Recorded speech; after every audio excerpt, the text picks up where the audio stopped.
Bonjour, bonsoir, selon l'heure dans laquelle que vous êtes connectés pour notre étude biblique. En tout cas, que notre Dieu soit béni pour cette opportunité qu'il accorde à chacun de nous d'écouter sa parole pour l'édification de notre foi en Christ.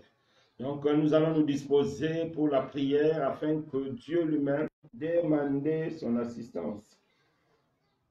Éternel Dieu des armées, nous voici encore devant toi. Ta parole nous montre que tout a été fait par elle. Rien de ce qui a été fait n'a été fait sans la parole. C'est la parole qui est tout. Et c'est tout ce que tu as pour nous communiquer ta pensée. C'est tout ce que tu as pour nous donner la force nécessaire. C'est tout ce que tu as pour nous redresser.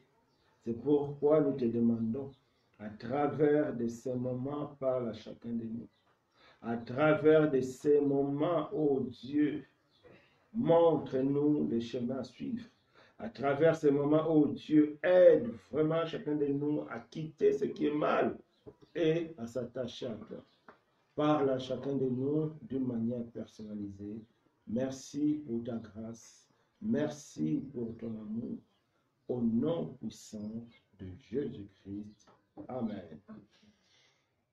En tout cas, merci beaucoup, que Dieu soit béni. Donc, notre étude biblique aujourd'hui aura comme titre, comme j'ai déjà écrit, c'est « Quitter les trônes de Satan ».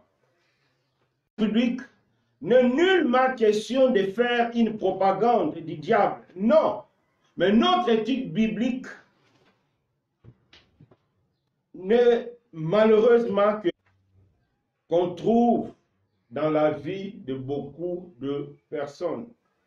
C'est un constat que le Seigneur lui-même a fait. Quand on voit ce que le Seigneur a fait dans les livres d'Apocalypse, quand il s'est adressé à l'église de Pergame. Qu'est-ce que le Seigneur a dit? Donc, nous sommes là, non pas comme certaines personnes disent que non, il ne faut pas parler du diable, non. Nous ne sommes pas là pour parler du diable, non. Mais nous sommes là pour parler d'une réalité. Malheureusement, une triste réalité que beaucoup de personnes qui se disent chrétiens sont aussi sous la domination du diable, sont aussi sous le trône du diable. C'est un constat du Seigneur. Ce n'est pas le mien. Prenons nos Bibles comme c'est l'étude biblique. Donc, comme c'est l'étude biblique, bon, notez aussi vos questions si vous avez, parce qu'après, on aura toujours ces jeux de questions-réponses. Donc, c'est l'étude biblique. Prenons nos Bibles dans le livre d'Apocalypse. Livre d'Apocalypse 2, versets 13 à 14. Apocalypse 2, versets 12 à 14. Donc, lisons comme ça. Apocalypse 2, versets 12 à 14. Écrit à l'ange qui a l'épée aiguë à deux tranchants. Je sais où tu demeures. Je sais que là est le trône de Satan. Tu retiens mon nom et tu n'as pas régné ma foi, même au jour d'Antipas, mon témoin fidèle, qui a été mis à mort chez vous, là où Satan a sa demeure. Mais j'ai quelque chose contre toi, c'est que tu as là des gens attachés à la doctrine de Balaam, qui enseignait à Balak à mettre une pierre d'achoppement devant le fils d'Israël pour qu'il mangeasse de viande sacrifiée aux idoles et qui se livrassent à l'impudicité. Il y a des gens qui aiment la doctrine des Nicolaïtes. Donc ici, la parole de Dieu nous montre d'une manière claire. C'est le constat du Seigneur. Premier constat, le Seigneur a reconnu que l'église de Pergame était là où était la demeure de Satan. C'est-à-dire Satan exerçait son influence. Donc, Satan avait des acolytes. Donc, Satan contrôlait le milieu.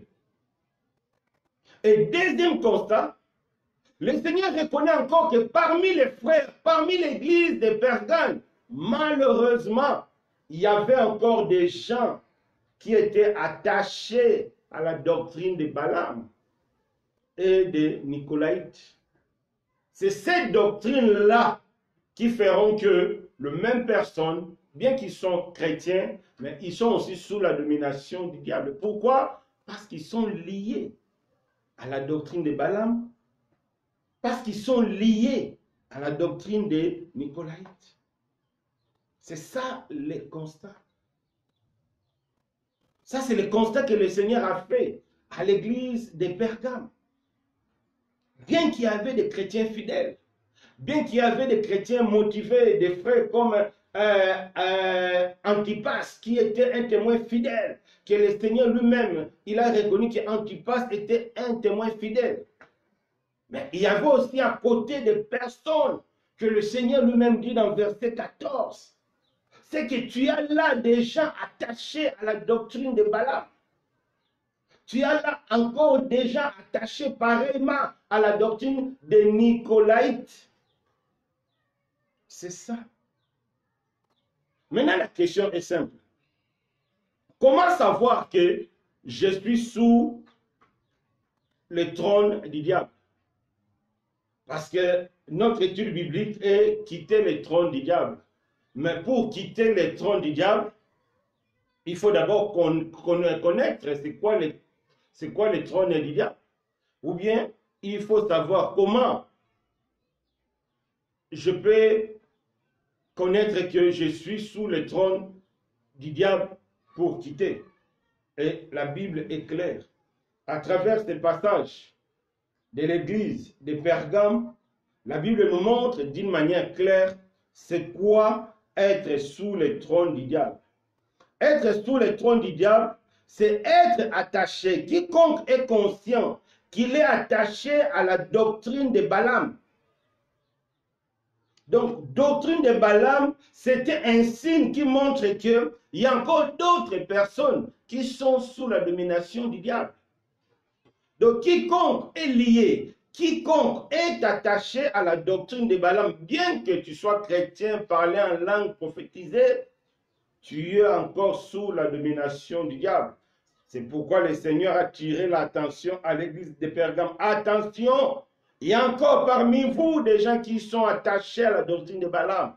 Ils doivent quitter. Attention, il y a encore parmi vous, il y a des gens qui sont attachés à la doctrine de Nicolaïte. Il faut quitter. Donc, c'était ça. Donc, selon les textes que Dieu nous donne, attachés à la doctrine de Balaam, ou bien si tu es attaché à la doctrine des Nicolaïtes. Et ces deux passages nous font comprendre que c'est ça, le trône du diable, c'est-à-dire vivre hors de la saine doctrine. Quiconque vit hors de la saine doctrine, c'est qu'il est sous le trône du diable. Donc si tu es conscient que tu vis dans un péché caché, ou bien tu es dans un péché permanent, sache-le que tu es sous le trône du diable. Même si tu vas au culte, même si tu es serviteur, même si tu pars permanent, ou bien dans un péché caché, sache-le que tu es sous le trône. C'est ce que la Bible nous explique. Parce que malgré que le Seigneur a apprécié l'église de Pergame d'un côté, mais il a attiré encore l'attention aux frères là-bas. Il dit, attention, l'église de Pergame, il y a encore des personnes attachées à la doctrine de Balaam. Donc, il y a encore des personnes qui sont sous la domination du diable. Il y a encore des personnes qui sont sous la domination de l'ennemi. Il y a encore des personnes qui vivent sous le trône du diable. Donc, c'est-à-dire, quiconque est conscient qu'il vit dans un péché permanent et qu'il vit dans un péché caché, c'est qu'il est sous le trône du diable. Deuxième chose, quiconque qui a une foi qui n'est pas conforme à ce qui est écrit, donc il est sous le trône du diable.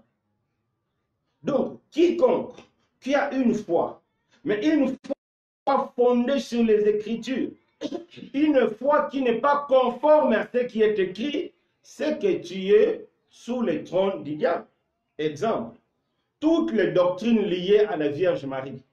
Si toi qui me suis, tu pries Vierge Marie, tu te prosternes devant les statues de Marie, tu acceptes toutes les doctrines qui sont autour de Marie, Vierge Marie, Mère de Dieu, priez pour nous pauvres pécheurs. Dis-toi que tu es sous la doctrine du diable parce que ce sont des choses qui ne sont pas dans la Bible, c'est inventé, il n'y en a pas dans la Bible. Donc, quiconque qui croit à des choses qui ne sont pas dans la Bible, tu es à côté. C'est ça. Quiconque qui croit aux doctrines des anges. Aujourd'hui, il y a la doctrine des anges. C'est-à-dire, il y a des personnes qui parlent aux anges, il y a des personnes qui prient les anges, il y a des personnes qui envoient même des anges. Les anges sont devenus même leurs serviteurs.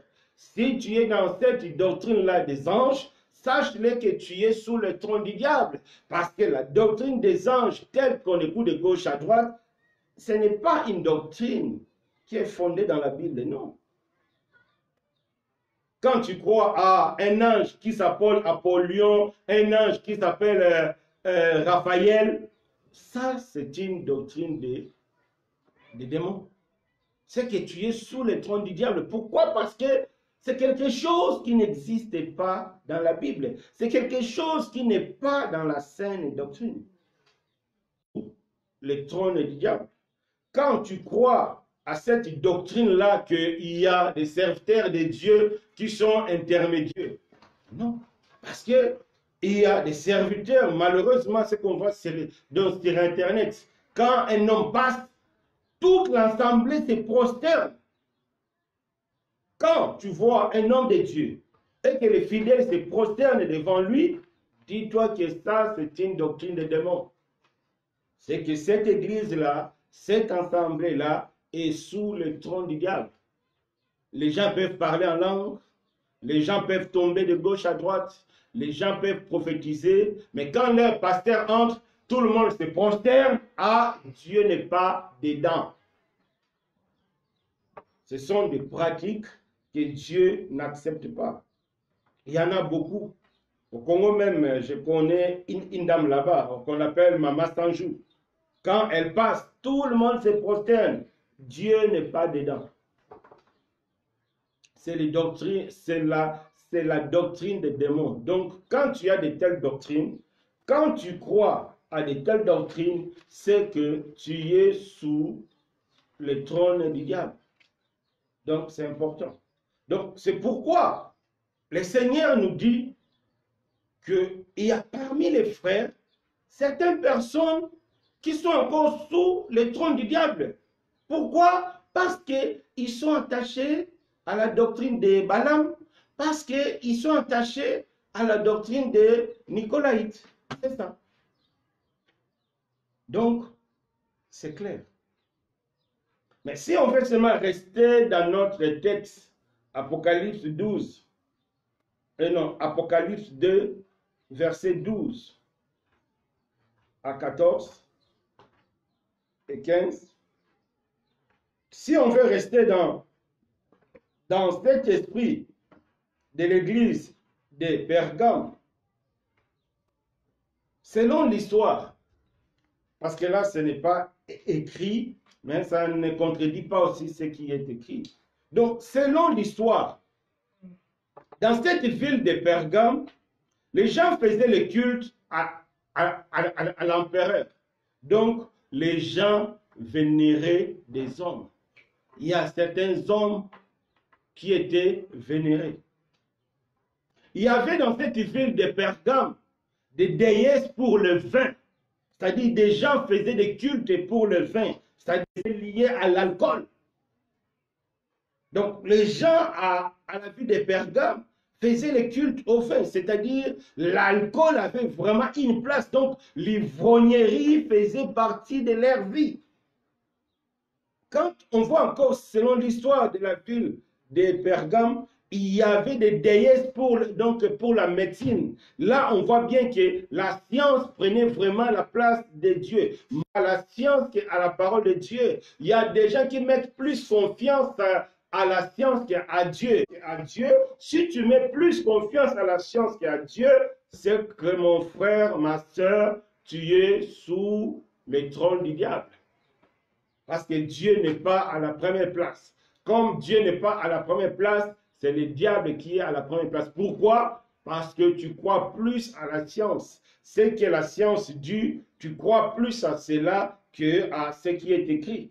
Alors, un chrétien doit croire à ce qui est écrit. On ne refuse pas la science, mais la science est limitée. La science n'explique pas tout. Tout simplement parce que les premiers scientifiques, il est né, il a trouvé le monde, il a trouvé toutes les théories qu'il développe là, ce sont des théories, ils sont venus trouver ça dans le monde. Donc la science ne peut pas expliquer Dieu, mais Dieu peut expliquer la science. Donc si toi, tu crois plus à la science qu'à Dieu, c'est que tu es sous le trône du diable. Toujours selon l'histoire, dans la ville de Pergame, il y avait des déesses pour le plaisir sexuel. Donc toute l'immoralité sexuelle était là-bas. Donc l'ensemble de toute cette idolâtrie, c'est-à-dire culte de l'empereur, culte de vin, culte de la science, culte de plaisir sexuel, l'ensemble de tous ces cultes-là, c'est ça qui formait le trône de Satan. Pourquoi le Seigneur a appelé Pergame? Là-bas, il y a la demeure de Satan. Tout simplement parce que là-bas résidait toute cette abomination-là, tous ces cultes-là, toute la folie de la sexualité, toute la folie de l'alcool, toute la folie de la science, toute la folie de l'idolâtrie, c'est-à-dire toute la folie-là résidait dans cette ville-là de Pergame. C'est pourquoi le Seigneur a dit c'était la demeure de Satan. Donc, la demeure de Satan, c'est c'est quoi? C'est l'ensemble de tous ces éléments. Donc, c'est pareil aussi pour nous. Si tu es conscient que dans ta vie, on retrouve les éléments comme on retrouve dans la ville de Pergame, donc c'est que tu es sous la domination du diable. Donc, si tu es dans l'ivrognerie, on te prêche, tu ne laisses pas, tu es au fond dans l'ivrognerie, dans l'alcool, c'est que tu es encore sous la domination du diable. L'immoralité sexuelle, tu n'es pas marié, mais tu vis la sexualité hors mariage, quelle que soit la raison du diable. Parce que là-bas, ils avaient une déesse de la sexualité. Donc, ils vénéraient ça. Bien que toi, tu n'as pas de statut, mais tu vis cela, vous vivez. Donc, vous avez la même vie que les gens de Pergame. C'est pourquoi le Seigneur a dit que Satan habitait là-bas. Et donc, si toi, tu vis ces choses, c'est que Satan aussi habite en toi. Parce que c'est la même chose. Les réalités spirituelles ne changent pas. La Bible dit qu'il n'y a rien de nouveau. Donc, malheureusement, tous ces éléments-là se trouvent aujourd'hui dans la vie de beaucoup de personnes qui se disent chrétiens. Tu vois, la personne, le dimanche est là, la personne a vraiment une bonne apparence sainte, mais au fond de lui, ou bien au fond d'elle, elle fait des choses bizarres, des fois en cachette. Mais l'histoire ici, ce n'est pas en cachette parce que personne ne juge de l'autre. C'est Dieu qui nous juge. C'est Dieu lui-même qui a jugé cette église de Pergame, qui a dit que attention là-bas, il y a des personnes attachées à la doctrine de Baal. Donc nous devons faire très attention. Nous devons vraiment quitter ces choses. Donc si nous voulons quitter les trônes du diable, nous devons tout faire pour que ces éléments-là, donc l'ivrognerie, l'idolâtrie, la sexualité, l'impudicité, toutes ces choses, la cupidité, toutes ces choses ne doivent pas se retrouver dans notre vie. Et si ça se retrouve, c'est que nous sommes encore sous le trône du diable. Prenons nos Bibles, comme c'est l'étude biblique. On va lire 1 Timothée.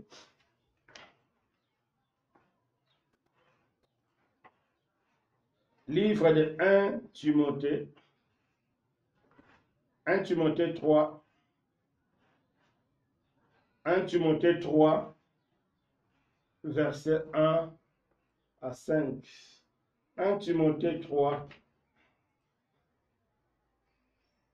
1 Timothée 3, verset 1 à 5. On va lire.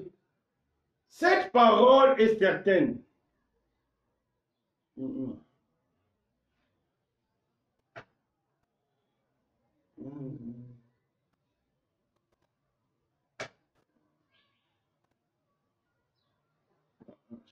Non, c'est 2 Timothée 3.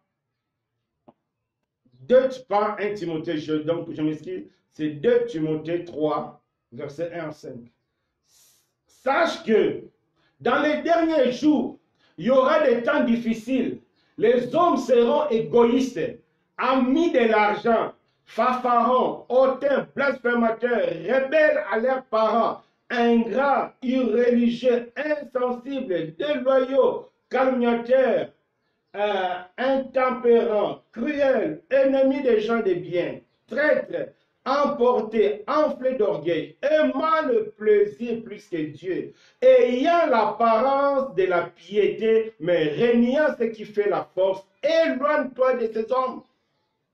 Ça, c'est le compte. Les hommes seront égoïstes, les hommes seront méchants, les hommes vont aimer plus le plaisir que Dieu. Malheureusement, aujourd'hui, le plaisir que Dieu.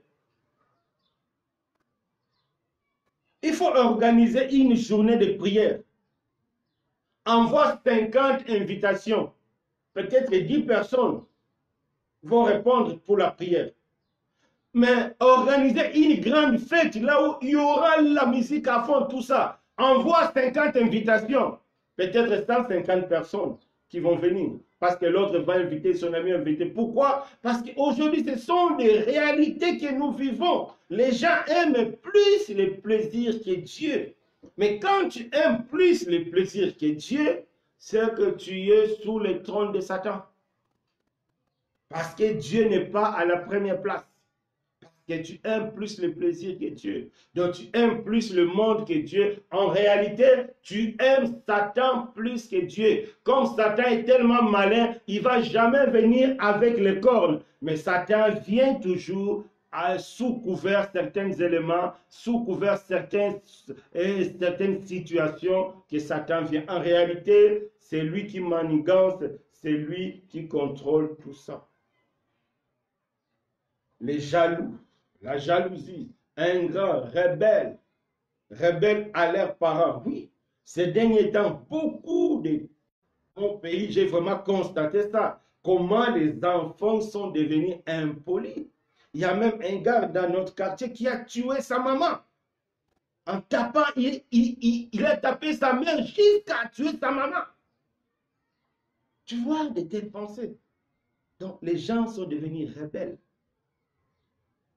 Les gens aiment, même dans le milieu dits chrétiens, les gens aiment le plaisir. Regarde aujourd'hui le comportement des chrétiens. Regarde tout ce qui se passe dans le milieu chrétien. C'est la confusion. C'est ça des choses que le Seigneur a reproché à l'église de Pergame. Il a dit attention, il y a parmi toi, il y a encore des personnes attachées à la doctrine de Balaam. Donc aujourd'hui, il y a encore des chrétiens attachés au monde. Il y a encore des personnes attachées au plaisir, attachées à l'immoralité, attachées à l'alcool. Il y a même des personnes qui disent que s'ils ne fument pas, ils ne peuvent pas manger. Donc attachés à la cigarette. Et nous connaissons tous que la cigarette détruit le corps. Donc c'est un péché. Toute chose qui détruit. Il y a des gens qui ne supportent même pas la couleur de leur peau. Ils appliquent les produits, ils deviennent clairs. C'est un péché. Pourquoi? Parce que c'est prouvé même scientifiquement, ça détruit la peau, ça donne le cancer. Donc, c'est comme un suicide. Quand tu changes ta peau, tu te suicides dans l'inconscience. Donc, c'est un péché. Donc, ce que Dieu t'a donné, tu n'as pas apprécié. Non. tout ce que Dieu a fait est bon. Garde ta peau, garde ce que tu as. N'allez pas se faire opérer, non, acter comme ça. En te créant comme ça, il a aussi créé celle ou celui qui sera à tes côtés comme ça. La personne va t'aimer comme ça parce que Dieu en a décidé ainsi. En voulant changer notre nature, en voulant imiter les autres, on s'écarte de la volonté de Dieu. Donc c'est important, mes bien-aimés. Donc, conséquence à ce que le Seigneur a dit à l'église de Pergame. Retournons encore dans notre texte de base. Église de Pergame, c'est-à-dire Apocalypse 2 à partir du verset 12. On va lire maintenant à partir du verset 16. Qu'est-ce que la Bible dit? Répands-toi donc, sinon je viendrai à toi bientôt et je les combattrai avec l'épée de ma bouche. Donc le Seigneur a dit, quiconque est conscient qu'il est sous le trône du diable, parce qu'on a défini c'est quoi le trône du diable, c'est quiconque qui demeure dans une fausse doctrine, quiconque qui demeure dans le péché, quiconque qui aime le plaisir plus que Dieu, quiconque qui aime les choses du monde plus que Dieu, tu es sous le trône du diable. Alors, le Seigneur te demande aujourd'hui de te repentir. L'unique solution, c'est la repentance. Donc, pour quitter le trône de Satan, il y a seulement un seul moyen, c'est la repentance. Dieu t'appelle à te repentir. Repens-toi, mon frère. Repens-toi, ma soeur. C'est quoi la repentance? Dans la repentance, premièrement, il y a la reconnaissance. Tu dois reconnaître que tu es dans le péché. Tu dois reconnaître que tu as une vie qui ne plaît pas à Dieu. Tu dois reconnaître que tu as une vie qui est éloignée à la volonté de Dieu. Tu dois reconnaître que tu es dans une doctrine qui n'est pas conforme à ce qui est écrit. C'est important. Tant que tu ne reconnais pas, le pardon de Dieu aussi sera impossible. Parce que Dieu ne pardonne que aux personnes qui se reconnaissent coupables. Mais si toi, tu ne te reconnais pas que tu es coupable, mais si toi, tu ne te reconnais pas que tu vis dans l'erreur, tu ne pourras pas bénéficier du pardon de Dieu. Donc, pour quitter le trône du diable, la première des choses, il faut reconnaître que tu vis dans le péché. Il faut reconnaître que tu es dirigé par le diable à travers ta vie, à travers tout ce que tu fais, à travers tout ce que tu vis. Il faut le reconnaître. Comment savoir que je suis vraiment sous la domination du diable? Dieu n'accepte pas de demander pardon. Tu vas reconnaître tes erreurs devant Dieu et demander pardon. Et une fois que tu as demandé pardon, tu vas aussi changer de direction. C'est-à-dire, tu ne vas plus vivre la même chose. Maintenant, tu vas vivre pour la gloire de Dieu. C'est comme ça que tu peux quitter le trône du diable, par la repentance. Et la repentance a trois phases, c'est-à-dire, tu dois reconnaître, demander pardon et s'engager à vivre autrement. C'est la seule façon de quitter. Maintenant, concrètement, oui, il faut reconnaître. Oui, il faut demander pardon. Oui, il faut changer de direction. Mais, c'est quoi la doctrine de Balaam? Qu'est-ce qu'on trouve dans la doctrine de Balaam? Parce que pour reconnaître, il faut reconnaître que l'acte ou la situation dans laquelle je me retrouve n'est pas bonne. Donc, il faut connaître cette situation. C'est pourquoi nous allons maintenant comprendre un peu c'est quoi la doctrine de Balaam. Pour bien comprendre l'histoire de Balaam, il faut lire Nombre 21, 22, 23 jusqu'à 25. C'est-à-dire, à la maison, prenez ça comme un devoir. Donc, chacun de nous va lire Nombre 21, 22, 23, 24, 25. De Nombre chapitre 21, chapitre 22, chapitre 23, chapitre 24 et chapitre 25. C'est là où vous allez. En résumé, Balaam, il était un vrai prophète de Dieu mais à un moment, il est devenu faux. Donc, doctrine de Balaam, c'est le symbole de tout vrai qui est devenu à parler quand on se trompe de l'objectif.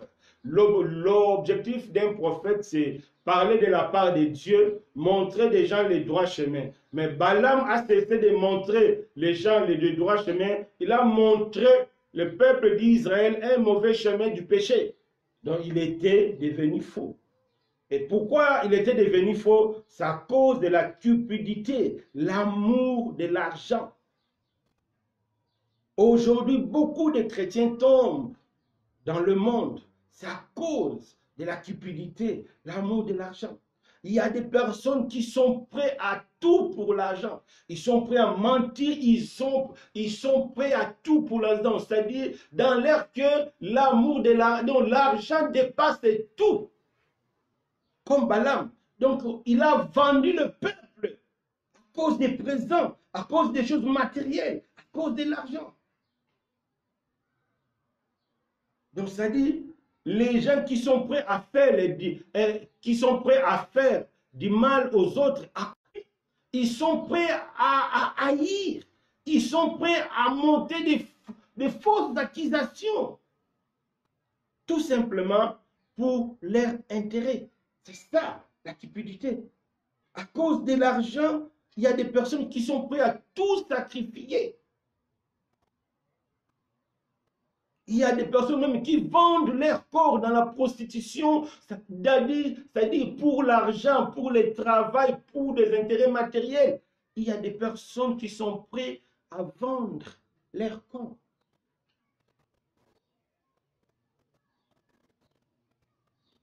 Ça, si cela est ta vie, sache que tu es sous le trône du diable. Et Dieu t'appelle à renoncer. C'est ça la doctrine de Balaam. La cupidité. À cause de matériel, tu es prêt à tout. À cause de matériel, tu es prêt à insulter, à dire des mensonges, à créer des histoires. À cause de matériel, tu es prêt à vendre ton corps, à faire des bêtises, à devenir prostituée. Tout ça à cause de l'argent. La cupidité, on ne sait pas. C'est que tu es encore sous la domination du diable. C'est que tu es encore sous le trône du diable. C'est ça la doctrine de Balaam. Et Dieu nous appelle à renoncer à la cupidité. Maintenant, d'une manière pratique, comment on peut renoncer bien à la cupidité? Comment on peut bien renoncer aux choses de ce monde? La Bible nous donne un exemple pratique, un exemple concret pour quitter les choses du monde. On va prendre le cas de Moïse. Prenons nos Bibles. Hébreux 11. Hébreux 11. Hébreux 11. Hébreux 11, de 24 à 26. Ça, c'est l'histoire de Moïse. Ça va vraiment nous donner des cas pratiques, comment on peut quitter la cupidité, comment on peut quitter cette vie de l'amour, de l'argent. Parce que l'étude biblique a pour but de nous aider à quitter les trônes du diable, c'est-à-dire de nous aider à quitter là où le diable règne dans notre vie. Alors, il y a la cupidité, il y a l'amour de l'argent, il y a les soucis matériels, tout ça, nous devons quitter. Sinon, ça sera la doctrine de Balaam et le Seigneur va nous juger. Donc, on va prendre nos Bibles, livre d'Hébreux 11, 24 à 26. On va lire 24 à 26. C'est par la foi que Moïse, devenu grand, refusant d'être appelé fils de la fille de Pharaon, aimant dans la jouissance du péché, regardant le pauvre de Christ comme une richesse plus grande que les trésors de l'Égypte, car il avait les yeux fixés vers la rémunération. C'est par la foi qu'il quitta l'Égypte sans être effrayé de la colère du roi, car il se montra ferme comme voyant ce qui est invisible. Donc la Bible nous donne un cas concret. Moïse vivait dans le palais royal.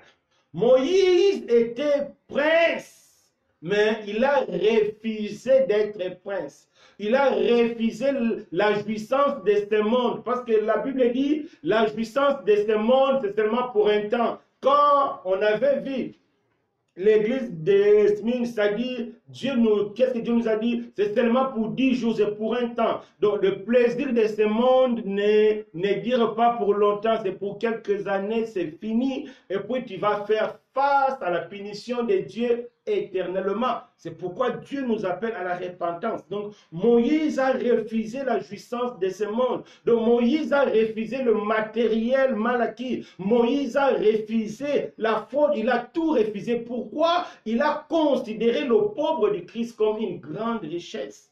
Donc, pour quitter la cupidité, pour quitter le matériel, il faut considérer que Jésus est plus grand que tout. C'est-à-dire, en Jésus, il te donnera ce que ton cœur désire à son temps. Sinon, ce n'est pas possible. Tant que tu ne considères pas que la croix de Jésus est plus que tout, c'est impossible. Tu ne peux pas quitter. Parce que le cœur de l'homme ne peut pas rester vide. Le cœur de l'homme est conçu d'être... Il y a un petit grand qui est le diable, il y a un grand qui est Jésus. Donc si tu refuses que je défausse ce diable qui prend la place, même si tu n'as pas prié, tu as dit diable viens dans ma vie. Diable n'a même pas besoin de ton invitation. Diable s'auto-invite. Dès qu'il voit que Jésus n'est pas dans ta vie, il s'invite lui-même. Et Moïse, comment il a refusé la richesse de l'Égypte en considérant le pauvre du Christ comme une plus grande richesse. Donc tu dois considérer Jésus comme la plus grande richesse de ta vie. C'est-à-dire tout ce que tu cherches dans le monde comme besoin matériel, tu dois croire que c'est en Jésus-Christ que tu trouveras ça. C'est très important, mes bien-aimés. Il faut croire que tout ce que tu désires dans la vie, tout ce que tu désires comme matériel, c'est en Jésus-Christ que toi, tu pourras trouver. Et là, ça te permettra de ne pas être cupide, mais de vivre par la foi et d'attendre. C'est ce que Moïse a fait. Moïse avait tout ça à sa portée. Mais il a dit non, je ne veux pas la richesse du monde. Je ne veux pas la jouissance du péché. Le péché n'amènera rien de bon dans ta vie. Certainement, tu auras quelques plaisirs, mais c'est pour un peu de temps. Après, ça sera l'enfer éternel. C'est pourquoi le Seigneur a dit, pourquoi l'homme va perdre son âme? Que gagnera-t-il à un homme de perdre son âme? Qu'est-ce que tu vas gagner? À cause de 2 ans de plaisir, à cause de 5 ans de plaisir, de 10 ans de plaisir, tu vas perdre ton âme.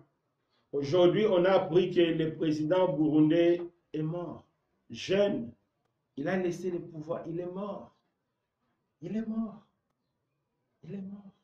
Donc, il a tout laissé. Donc Moïse avait raison de ne pas s'appuyer sur les choses de ce monde.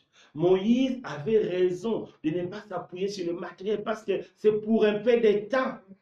Aujourd'hui, il fait face à la justice de Dieu. S'il ne s'est pas converti, il y aura maintenant des problèmes éternels. S'il s'est converti, gloire à Dieu, là, il sera dans la paix. Toi aussi, ma soeur, tu ne connais pas le lendemain. Mais aujourd'hui, Dieu t'appelle à faire comme Moïse.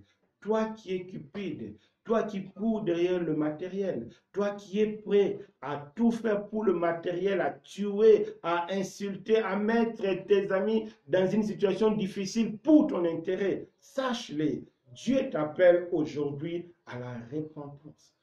Sinon, tu es toujours sous le trône du diable. Et un autre cas pratique, quand on voit dans Luc 18, l'homme riche, cet homme qui est venu vers Jésus, il a dit, bon maître, moi je vais être sauvé. Le Seigneur a dit, vends tout ce que tu as et suis-moi. La Bible dit, l'homme était devenu triste parce qu'il avait beaucoup de biens. Donc lui, il a considéré les biens de ce monde comme sa plus grande richesse. Il était parti tout triste, mais il a raté le royaume des cieux. Et deuxième exemple d'un cas pratique, avec Zachée. La Bible nous dit que Zachée était riche, voleur, mais face au Seigneur, Zachée a dit quoi? Je suis prêt à diviser ma richesse par deux. Et Zachée était sauvé, il était pardonné. Et il a même conservé sa richesse. Mais il a seulement changé l'orientation de sa richesse. Maintenant, c'est Jésus qui était devenu sa richesse. Ce n'est plus l'argent, parce que face au Seigneur, il a dit, je suis prêt à diviser ma richesse par deux, je suis prêt à payer 4 fois. Mais si toi, tu as volé 400 dirhams, maintenant tu es prêt à payer 1600, c'est que tu es prêt à devenir pauvre pour le Seigneur. C'est ça. Donc, si tu veux être délivré de la cupidité, il faut accepter que Jésus est la plus grande richesse de ta vie. En lui, il te donnera tout ce qu'il a prévu pour toi à son temps. Et tu vas attendre cela par la foi. Amen. Donc, la manière pour se libérer de la cupidité, c'est considérer que Jésus est la valeur la plus sûre dans ta vie. Donc ça, c'est pour se délivrer de la cupidité, pour quitter le trône du diable si tu es cupide. Deuxième élément de la doctrine de Balaam. Prenons nos Bibles. Doctrine de Balaam, prenons nos Bibles. Dans le livre des Nombres 25, on va aussi voir l'autre aspect de la doctrine de Balaam. Nombre 25, à partir du verset 1 à 5, on va lire. Israël demeurait à Sittim, et le peuple commençant à se livrer à la débauche avec les filles de Moab. Elles invitèrent le peuple au sacrifice de leur Dieu, et le peuple mangeait et se prosterna devant leur Dieu. Israël s'attacha à Baal-Peor, et la colère de l'Éternel s'enflamma contre Israël. L'Éternel dit à Moïse, ensemble tous les chefs du peuple, et fait pendre les coupables devant l'Éternel en face du soleil, afin que la colère ardente de l'Éternel se détourne d'Israël. Moïse dit aux juifs d'Israël que chacun de vous tue de ces gens qui se sont attachés à Baal-Peor. Donc, ça c'est la conséquence du péché de Balaam. Parce que c'est Balaam qui a incité le roi Balak à envoyer le belle-fille en Israël et il a créé l'impudicité, la débauche. C'est-à-dire, l'une des péchés de Balaam, c'est la sexualité hors mariage. Comme on avait vu déjà, beaucoup de personnes, beaucoup de chrétiens qui prient en langue, qui prophétisent, qui font des miracles, sont encore attachés à ces péchés-là, la sexualité, homosexualité. On voit tous ces désordres entrer. Donc, nous devons être clairs. Et la sexualité, c'est un fléau que nous devons combattre ça. Sinon, c'est dangereux. Quand on vit une sexualité hors mariage, en réalité, on est sous le trône du diable. C'est pourquoi ici, on voit bien les enfants d'Israël, ils se sont livrés à la débauche et la colère de l'Éternel s'est enflammée. Plus loin, maintenant, lisons à partir du verset 6. Toujours Nombre 25, à partir du verset 6. Écoutons. Et voici un homme des enfants d'Israël vint et amena vers ses frères une Madianite sous les yeux de Moïse et sous les yeux de toute l'assemblée des enfants d'Israël. Tandis qu'il pleurait à l'entrée de la tente d'assignation à cette vie, Phiné, fils d'Élisée, fils du sacrificateur Aaron, se levant du milieu de l'assemblée, prit une lance dans sa main, il suivit l'homme Israël dans sa tente et le perça tous les deux, homme d'Israël, puis la femme par le bas ventre. La plaie s'arrêta parmi les enfants d'Israël. Il y eut 24 000 morts qui mourirent à la plaie. Donc, à cause de l'impudicité et de l'idolâtrie, Dieu a tué 24 000 Israélites.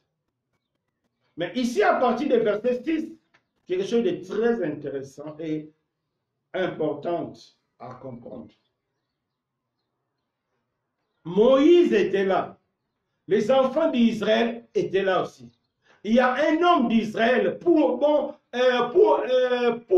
montrer aux autres que non, lui, il est vraiment spécial. Il a pris une femme étrangère. Elle est partie avec cette femme étrangère sous une tente pour dormir avec cette femme. Aux yeux de tout le monde. Lui, il pensait que là, les gens allaient l'acclamer. Or, il faisait quelque chose d'horrible aux yeux de l'Éternel qui a causé sa mort. On l'a tué par la lance. Plus loin, on voit la lance comme l'épée, c'est le symbole de jugement de Dieu. C'est pourquoi à l'église de Pergame, le Seigneur commence comme celui qui tient l'épée à deux tranchants. Donc, malheureusement, ce sont des comportements que nous voyons ici. Il y a d'autres frères et sœurs qui se disent que non, elles n'ont pas, ou bien elles n'ont pas honte des hommes. Ils font tout ce qu'ils veulent, aux yeux de tous. Non, moi, je ne crains que Dieu. Les hommes, ils vont même me faire. Ils font la folie aux yeux de tous. Non, c'est lui qui craint Dieu. Aux yeux des hommes, il aura aussi de retenue. Il aura de la retenue aux yeux des hommes. Si réellement tu crains Dieu, tu vas te retenir aussi aux yeux des hommes. Comme cet homme, il ne craignait pas Dieu. Il a fait la folie aux yeux de Moïse. Il a fait la folie aux yeux de tout le monde.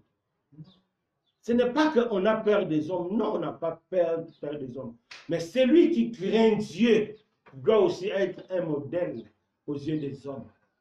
Tu ne peux pas dire que non, moi je n'ai pas peur des hommes, alors je fais tout ce que je veux, je ne crains que Dieu. Et non, non, non. Là, ce que la Bible dit, ce n'est pas possible. Tu ne peux pas craindre Dieu dans ton cœur et physiquement faire la folie, faire la bêtise et faire des bêtises, être ivrogne aux yeux des hommes et dire que dans mon cœur, je crains Dieu. Non, non, non, c'est faux. Que Dieu voit seulement le cœur. Non, non, non, non, c'est faux. Dieu voit le cœur et les hommes voient l'extérieur. Si ton cœur est pur, l'extérieur aussi sera pur.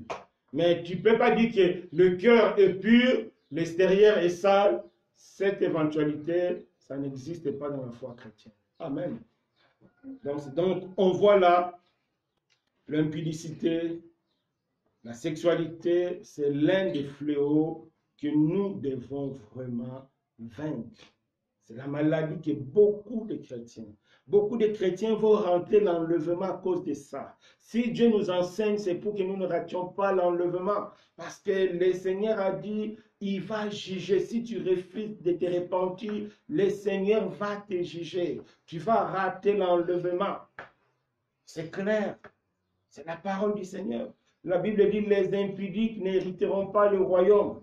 Si tu es impudique, c'est-à-dire que tu vis la sexualité hors mariage, quelle que soit la raison, tu n'es pas marié, tu habites un homme qui n'est pas ton mari, tu n'es pas marié, tu habites avec une femme qui n'est pas ta femme, c'est l'impudicité. Quelle que soit la raison, c'est la Bible qui le dit. Donc, que Dieu nous fasse grâce. Donc, parmi les péchés de Balaam, il y a aussi l'impudicité, comme on a vu dans le Nombre 25. Alors, nous devons quitter. Alors, comment faire pour quitter l'impudicité? Il y a 6 points que nous devons observer pour quitter l'impudicité. Première chose, nous devons prendre conscience des dangers spirituels que l'impudicité amène en enfer. L'impudicité nous expose au jugement de Dieu. Cela doit nous faire peur. Tu dois prendre conscience à cela. Que si tu vis ces choses, sache-le, que tu t'exposes au jugement de Dieu. Et il faut aussi prendre conscience, il y a encore des dangers physiques. Tu peux tomber enceinte, tu peux tomber malade, donc tu peux recevoir des démons. Il y a beaucoup de méfaits quand on se livre en ce genre de pratiques. non conforme à la parole de Dieu. Il faut prendre conscience du danger. Donc, celui qui veut quitter ces choses doit prendre d'abord conscience des dangers qui sont dans ces choses-là. Deuxième chose, tu dois croire qu'en Christ, c'est possible de vivre sans se livrer à cette pratique. Il faut prendre conscience que oui, c'est possible. Parce que la Bible nous dit, Dieu qui est fidèle, il ne permettra pas que nous soyons tentés au-delà de notre force. Prends conscience que avec Jésus, c'est possible de vivre sans cela. Parce que Dieu est fidèle, il ne permettra pas que nous soyons tentés. Ça concerne tout le monde, même si tu es marié, ça concerne tout le monde. Nous devons prendre conscience que oui, c'est possible avec Dieu de se retenir. Oui, c'est possible avec Dieu de vivre sans ces choses. Et Christ en nous nous donnera la capacité de nous maintenir. C'est pourquoi Dieu nous exige de quitter, parce qu'il sait qu'en Christ, pour quitter cela. Troisième chose, nous devons nous discipliner. La discipline, c'est quoi? Il faut te discipliner. C'est-à-dire, il y a des films que tu ne vas plus regarder. Il y a des livres que tu ne vas plus toucher. Il y a des causeries que tu ne vas plus t'y mettre. Il y a des endroits que tu ne vas plus mettre pied parce que ces endroits-là sont pour toi une occasion de chute. Il y a des maisons que tu ne vas plus mettre pied. Pourquoi? Ce sont des occasions de chute pour toi. Ça dit c'est la discipline. Il faut te discipliner. Si tu veux quitter, il faut te discipliner. Avoir la vie de prière, avoir la vie de méditation. Et il faut être bien entouré par de bonnes personnes, parce que si tu es entouré de mauvaises personnes, tu vas encore plonger. Mais il faut être entouré de bonnes personnes. Et quatrième élément, nous devons éviter certaines... nous devons éviter certaines blagues, certaines façons de se comporter. Par exemple, nous devons faire très attention au sexe opposé. On ne doit pas se laisser toucher n'importe comment ou bien n'importe où par quelqu'un du sexe opposé. Non. Donc nous devons éviter ces choses parce que nous devons nous conserver purs aux yeux de l'Éternel. Et cinquième élément, nous devons croire que Dieu nous donnera notre homme ou notre femme au moment opportun. C'est par la foi. C'est la foi qui nous donnera la force. C'est comme Moïse. Moïse n'avait rien devant lui, mais il a dit qu'il considère le pauvre du Christ. Il a dit, toi aussi, il faut considérer la croix comme tout, que la croix seule qui va résoudre ton problème. Et sixième élément, la repentance. Si tu es tombé, tu dois te repentir directement, reconnaître, demander pardon et changer de direction. Donc, il faut prendre conscience du sens là, éviter de jeux, de blagues ou bien de toucher les sexes opposés par des manières qui ne sont pas bonnes. Et il faut croire que Dieu a pour toi quelqu'un pour la vie. Dernier élément, la repentance. Donc nous devons mettre ces points en pratique pour quitter vraiment la sexualité hors mariage. Si tu quittes la sexualité hors mariage, c'est que tu as aussi quitté les trônes du Satan. Amen. Toujours dans le truc dans le péché de Balaam, il y a encore l'ivrognerie, la fête, on a vu, c'est-à-dire ils se sont livrés à la débauche, toutes ces choses-là, l'ivrognerie. Nous devons faire très, très attention. Il y a beaucoup de personnes qui sont encore ivrognes, accros à l'alcool. Nous devons quitter. Et pour quitter l'ivrognerie, la première des choses, il faut aussi prendre conscience du danger spirituel. La Bible dit, les ivrognes n'hériteront pas le ciel. Donc si tu es ivrogne, sache-le, tu n'iras pas au paradis si tu ne te répands pas. Alors si tu es ivrogne, c'est que tu es sous le trône du diable. Donc il faut vraiment quitter, c'est important. Deuxième chose, il faut considérer que l'argent selon sa gloire. Non pas que tu auras l'argent, considère cet argent comme un don de Dieu. Et tout don de Dieu doit servir pour la gloire de Dieu. Donc, ça va t'empêcher d'aller acheter l'alcool ou bien autre chose. Donc, tu dois aussi éviter la mauvaise compagnie. et tu vas accepter de vivre sans boire par la foi. Donc c'est important. Et tu dois te discipliner, c'est-à-dire une vie de prière, une vie de méditation, une vie vraiment entourée par de bonnes personnes. C'est comme ça, et par la foi, Dieu te fera grâce de quitter l'ivrognerie. Si tu encore, Balaam, c'est aussi la fausse doctrine. Il y a des personnes qui sont vraiment dans des fausses doctrines, bien qu'ils sont sincères. Alors, comment quitter la fausse doctrine? D'abord, il faut comprendre les dangers. La fausse doctrine nous oriente tout droit vers l'enfer. Celui qui est dans la fausse doctrine, il sera orienté tout droit vers l'enfer. Donc, comment quitter la fausse doctrine? C'est vraiment l'attachement à la parole de Dieu, l'attachement à Jésus. L'attachement à Jésus veut dire tout simplement attachement à la parole de Dieu. Il n'y en a pas d'autre forme. C'est-à-dire, il faut tout vérifier conformément à la parole de Dieu. Donc, si tu veux quitter la fausse doctrine, il faut tout vérifier conformément à la parole de Dieu.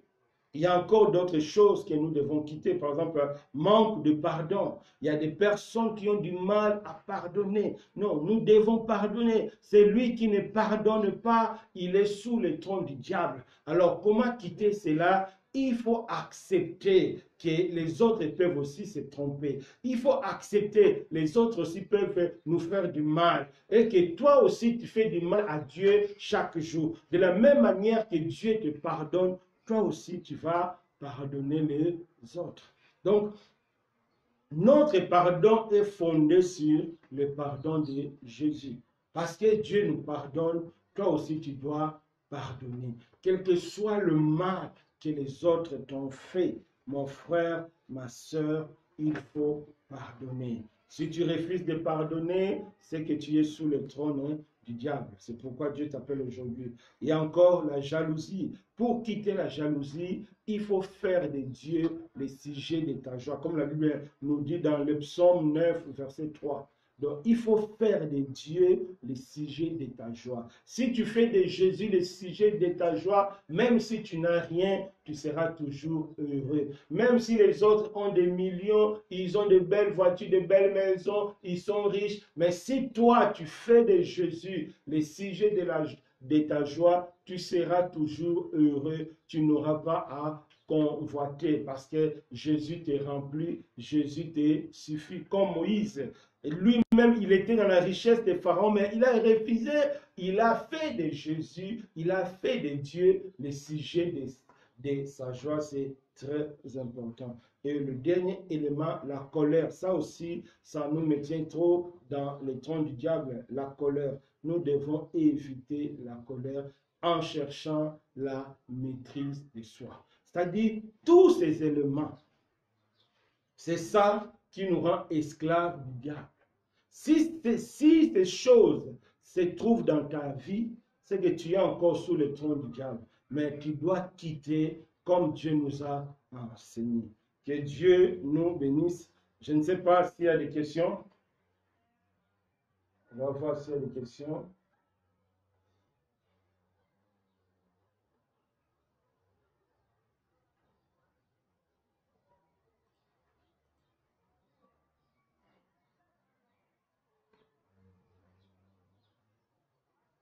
Des questions.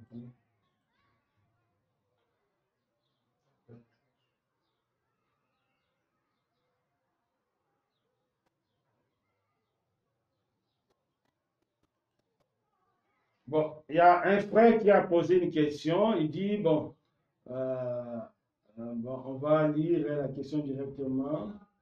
Bon, il me dit, le thème est très fort intéressant. Toutefois, il me soit permis de poser cette question. Les très hauts a-t-il établi une méthode précise? Les capitaux sont clairement énumérés dans le pratique religieuse.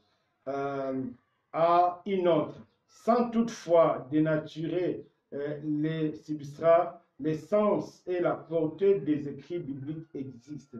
Merci, désolé pour la longueur. C'est très important. D'abord, on va répondre. Est-ce que Dieu a une méthode précise et unique pour le louer? Oui. Quelle est la méthode? C'est seulement un cœur disposé. Si ton cœur est disposé, tu peux louer Dieu en dormant, tu peux louer Dieu en dansant, tu peux louer Dieu en criant. Ce que Dieu demande seulement le cœur disposé, c'est-à-dire un cœur humble, un cœur tourné vers Jésus. C'est la seule méthode pour louer Dieu. Si ton cœur n'est pas disposé, tout le reste est là, c'est du blabla. Dieu ne va pas prendre plaisir.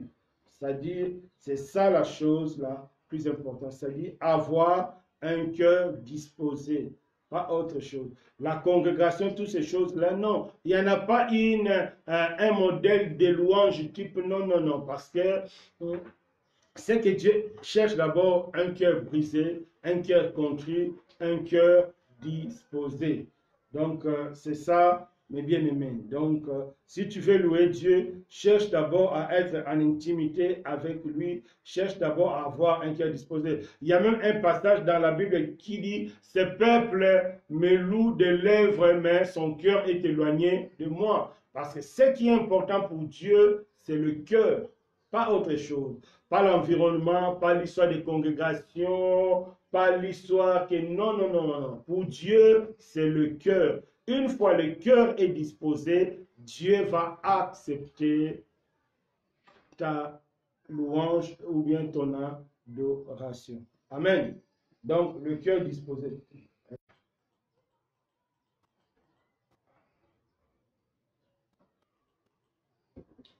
Est-ce qu'il y a d'autres questions là-bas?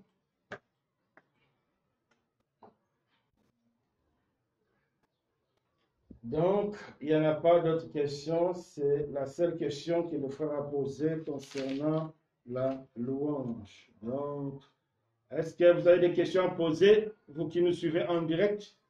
Donc, c'est le temps de poser des questions. On va répondre parce que c'est l'étude biblique. Il y a aussi les jeux de questions à réponse. Est-ce qu'il y a des questions?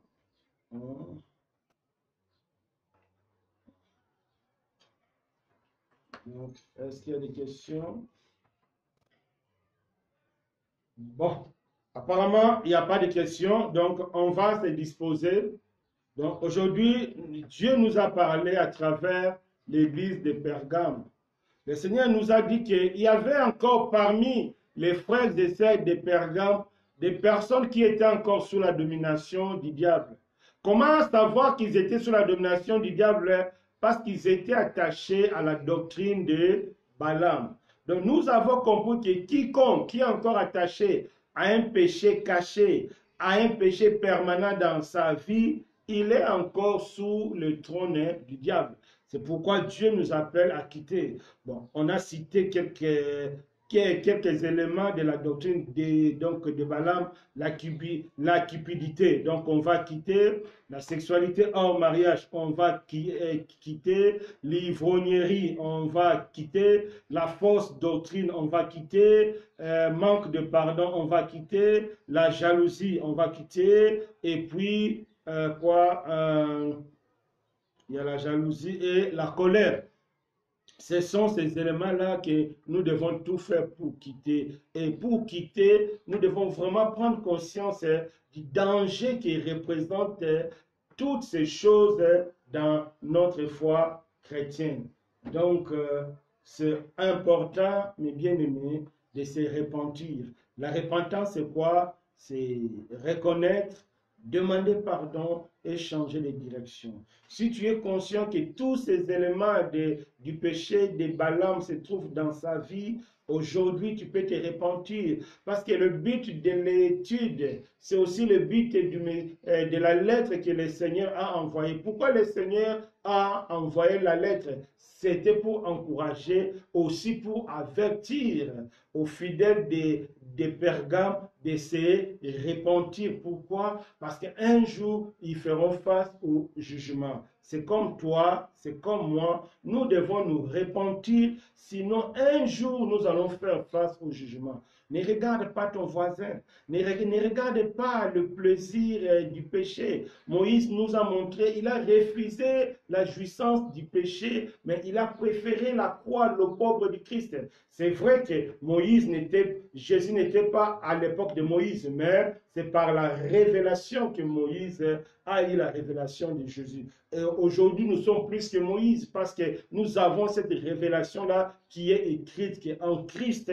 Nous avons tout ce qu'il nous faut pour vivre une vie de piété et de sanctification. Donc, mes bien-aimés, il est temps aujourd'hui de quitter le trône de Satan. C'est quoi le trône de Satan? C'est toute mauvaise doctrine et tout péché permanent qui est collé à notre vie. Nous devons le quitter. Donc, on va prier. On va prier que chacun de nous se répande devant Dieu. Chacun de nous connaît sa vie. Implorons la grâce de Dieu. Que Dieu nous fasse grâce. Élevons nos voix, alléluia. Oh Seigneur, je les en prie. Aide chacun de nous à quitter, éternel mon Dieu, son confort du péché. Aide chacun de nous à abandonner son confort du péché. Je t'en supplie, mon Dieu. Je t'en supplie, mon roi. Je t'en supplie, le puissant de Jacob. Tu connais nos faiblesses, tu connais nos manquements. Si tu nous as parlé aujourd'hui, c'est que tu as vu en nous encore ces erreurs. Si tu nous as parlé aujourd'hui, c'est que tu es disposé à nous pardonner. C'est que tu es disposé à nous donner encore une opportunité de vivre différemment.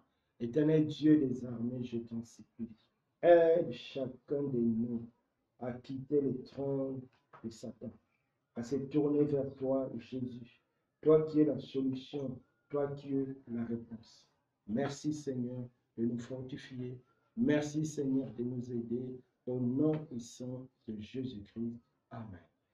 Donc, que Dieu nous bénisse. Bon, si vous avez des questions, vous pouvez continuer à poser.